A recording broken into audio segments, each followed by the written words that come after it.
வசமானதோ மாயையினுடையதை தவிர மாயாவியினுடையது அல்ல அப்படின்னு சொல்லி ஈஸ்வரனுடையது அல்லங்கும் பொழுது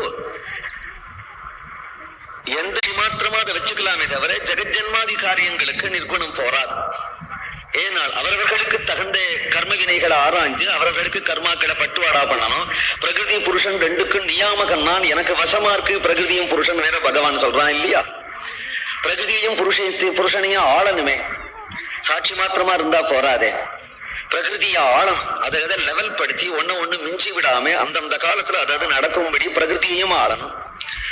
அனந்த கோட்டி ஜீவன்களை அவரவர்களுக்கு வேண்டிய பாப புண்ணிய கர்மாக்களை கொடுத்து அவரவர்களை நடத்திட்டு போக வேண்டிய அவசியமும் இருக்கு.